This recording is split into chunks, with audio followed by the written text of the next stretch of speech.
Hey CSU, Liam here, excited to be coming up with another video. Hope you enjoyed our interview last week with Grace G. Sun Kim on Embracing the Other, the Transformative Spirit of Love. So much good stuff from that, and it was really great unpacking it and talking about some of the practicalities of how we can embrace the other, how we can remain open to the Spirit, and how those two things work together. And so I'm excited to be looking further into the Spirit this week, and this week we're taking the line of hope. I knew I would get more than one use out of these chalkboard speech bubbles, and here we are, a spirit of hope. And I want to talk about how the Spirit can actually build in us and empower in us a true hope, a radical kind of hope. So we're going to get to that first. I want to begin by talking about hope itself before moving on to the role of the Spirit I see in that. The first thing I want to do is draw a couple of... the first thing I want to do is draw a... what's it called? Comparison. Hope is different to expectation.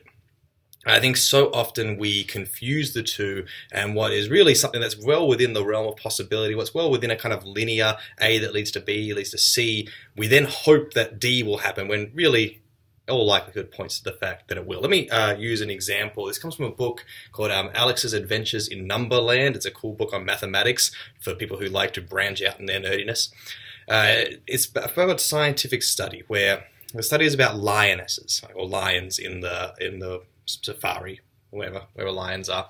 And so in the wilderness, a lion is walking by through the jungle, and behind a tree, the researcher, this female scientist whose name I forget, I'll put it in the notes, has a speaker, and the speaker plays one roar, the roar of another lioness. Roar!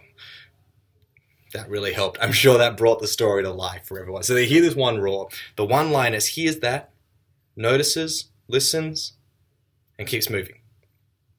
Another day, 5 lionesses are walking through the desert, and behind that tree, the speaker plays 3 roars, the roars of 3 lionesses. The 5 stop, listen, roar, and then attack, begin to charge the tree. And what it was showing was that how animals understand mathematics, and we're not going to quite go into that yet. But what I want to ask is, do the lionesses hope? And I'm going to say they don't. It would be maybe more of a hope if it was the other way around. One lioness heard 3 roar and still charge. That would be a kind of audacious hope. But when you're 5 and there's 3, you're acting on an expectation. And I think that's a dramatically different thing, and we need to be aware that I don't hope that the sun will come up tomorrow. That's an expectation. And so what in our life is that we consider maybe a hope is more expectation, and we actually need to get a bit more audacious. We need to get a little bigger in what we are considering that we hope for. And that's going to become important because I think the Spirit helps us, because it's natural to expect things. It's natural to want things that are within the realm of expectations, because hopes can let you down, and that's what I want to get to next. Hope implies there's a chance of the situation being hopeless. It is impossible to hope in something which is guaranteed to come true. Again, it's an expectation. I might hope for a lot of things.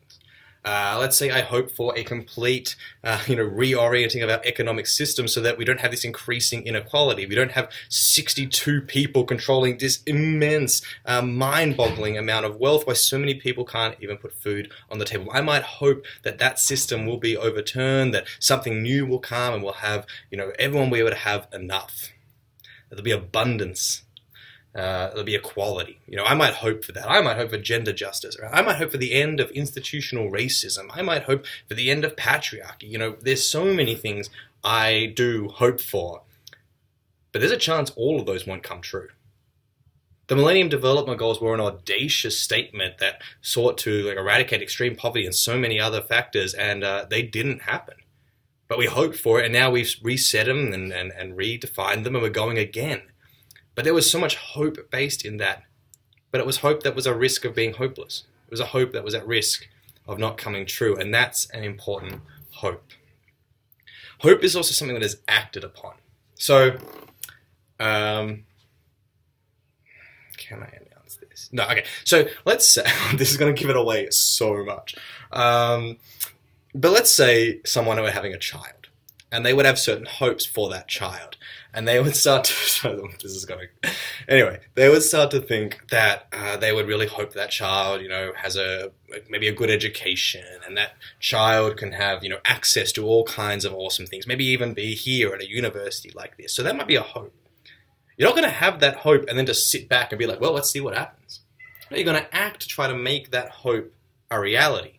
Some of the Millennium Development Goals, we were hoping to see universal childhood education. We were hoping to see huge drops in maternal death rates and things like that. And so people were acting in a dramatic fashion to try to bring that hope, to try to actualize that hope. So hope is a lived reality. It's something that changes and affects the way we be in the world, the way we act.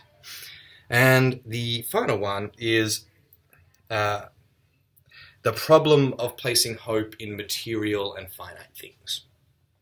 So I was doing a sermon the other day, and it was a sermon a lot on money and riches and things like that. And I was touching on this idea that where we place our hope is very important because it's going to affect so much stuff that comes out of it.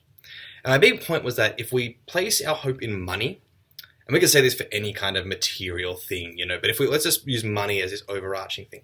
If we place our hope in money, then we're not going to be able to give away money or any substantial amount of it. We're not going to be able to be generous and be,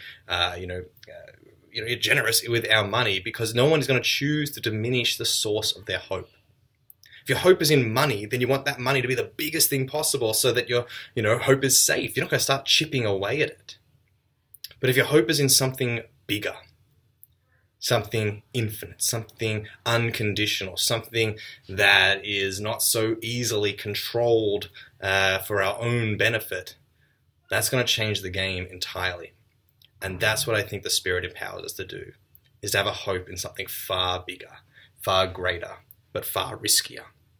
And these could be different things. I mean, you want to take, more secular side of things, even though what's the divide? But, you might say, my hope is in justice.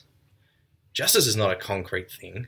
There are concrete systems that might help to implement justice and might help to try to bring justice. But justice is always, to borrow the deconstructionist term, to come. Justice is always just there in the horizon and we're trying to reach it. And things might help us get a little closer and things might actually be holding us back and we need to work on that.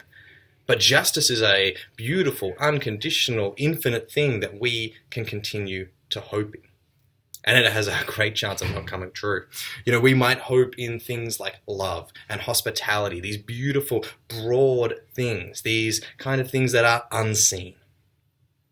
And that's when we get into, I think, that Hebrews thing, faith is the hope in things unseen.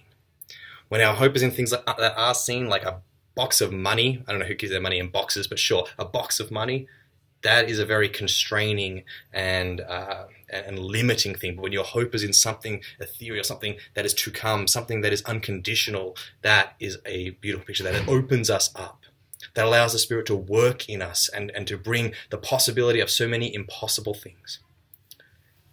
And so what I think in the end is that the Spirit of hope, the Spirit of God, helps build up within us the capacity to act on the hopes of God.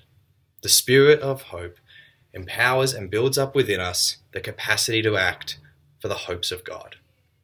Now, what does God hope for? I mean, that's a whole big conversation, but I think God hopes that we do justice, that we love mercy, that we walk humbly. I think God hopes that we love our enemies and pray for those who persecute us. I think God loves that we love our neighbor as ourselves. I think God hopes that we embrace the other. I think God hopes that we cross boundaries and build radical communities, that we would welcome the least. Those hopes are hard. Those hopes require a lot of us. Those hopes require action. Those hopes might not be realized if things don't go a certain way. But that's a true hope, and that's the kind of hope that's going to change the world. And that is the hope of God, that the Spirit works us, lures us, cajoles us to follow.